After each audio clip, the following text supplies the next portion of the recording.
The Commonwealth tonight, an historic matchup could be shaping up in the race for governor. In the next hour, Republican Lieutenant Governor Winsome Earle-Sears is set to announce that she is running for governor. Tom Fitzgerald's live tonight in Arlington. Fitz, Virginia has this whole one term and done thing, so the lieutenant governor has been kind of signaling that she's been looking at this for a while.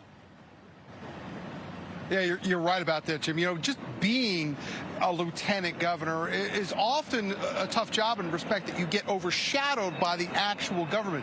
But Winsome Earle-Sears has managed to overcome that. In fact, has become a sought-after conservative voice for conservatives and Republicans across the country. Tonight, she appears poised to step out on her own in an even bigger way, officially declaring her candidacy for governor of Virginia in 2025. Now, Winsome Earle-Sears was elected back in 2021 along with Virginia Governor Glenn Youngkin. Remember, Youngkin, under Virginia law, can only serve one term at a time, not back-to-back terms. And in addition to being the lieutenant governor, she is the first woman to ever hold that position and the first woman of color ever to hold that position. She previously served in the Virginia General Assembly and also is a U.S. Marine who served in the court. Now, Kyle Klondike from the University of Virginia Center for Politics says with her long resume and long time that she served in politics in Virginia, she also represents something new in Virginia politics, especially for Republicans. I think the Republican Party is getting a little more diverse, particularly in some of its office holders. And I do think the party has sought to elevate people who basically are not white men, who are oftentimes seen as the sort of face of the Republican Party.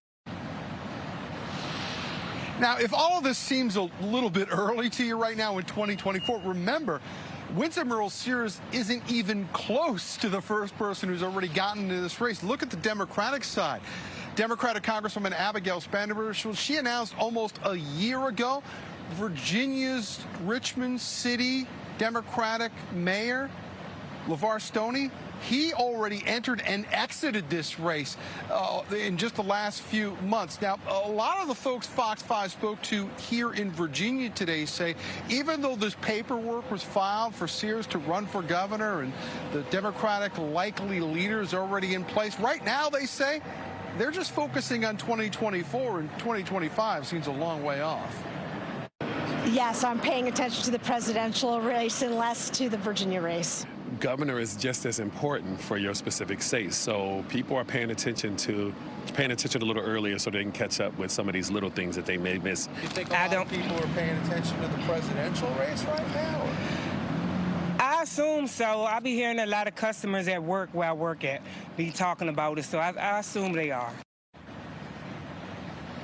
Now, remember, if Winsome Sears does go on to win the Republican nomination in Virginia, a state that has never elected a woman governor before, we could see an historic election here. The leading Democratic candidate, Congresswoman Abigail Spanberger, is already poised to take that nomination later on next year. The leading Democratic candidate also sent out a statement from her campaign saying they believe Spanberger has the momentum in this race, quote, no matter who her eventual opponent is. We're live in Arlington tonight. We'll send it back into you.